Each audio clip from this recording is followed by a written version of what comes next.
पनाह का नवाही इलाका नूरवाला मंशियात का गढ़ बन गया। मजीद देखते हैं अफजल ज़ीशान की इस रिपोर्ट में। थाना त्रंडा मोहम्मद पनाह का नवाही इलाका नूरवाला मंशियात फरोशों का गढ़ बन गया।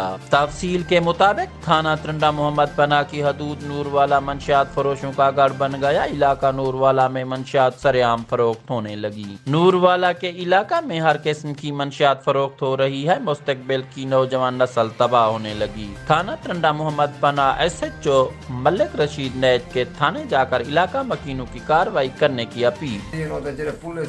करूँ गली गली जुआ है, गली गली झाड़ बदमाशी है, खुद पन्या बड़े ही गली पीने बैठे जरे ये पकड़ी थे बोला बड़े मछलियों तो ये पकड़े थे ना हाली तो शहर गड़दाल मचा कर चप्पे चप्पे हीरोइन है।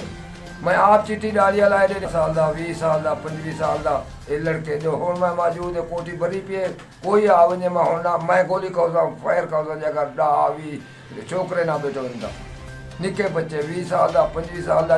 अगर पुलिस आ जाए आप उनकी निशानदेही करा सकते हैं? वाह मैं करा दे साहब, मेरी गारंटी है। मैं अल्लाह को हाजिर नाजिर करते अदा करा मेरे ते दाढ़ी पाक मोहम्मद मुस्तफ़ा सल्लल्लाहु अलैहि वसल्लम जी जरा इतना मंशात ते रोला पिया करे। थाना त्रंडा मोहम्मद पनाह के अफीसर का इलाका मकीनों को उल्टा घर जाकर सुकून करने का मशवरा। और पुलिस एहलकारों का कहना है कि मंशियात फरोश बहुत बासर लोग हैं, कार्रवाई करना नामुमकिन है। एक बुजुर्ग की वीडियो मंजर आम पर आ गई। नूरवाला के एक बुजुर्ग ने नए आने वाले DPO रहीम यार खान और DSP सर्कल लियाकतपुर से फौरी कार्रवाई का मुतालबा किया है। कैमरामैन टीम के हमरा मोहम्मद अफजल ज़ीशान, राज न्यूज़, त्रंडा मोहम्मद पनाह।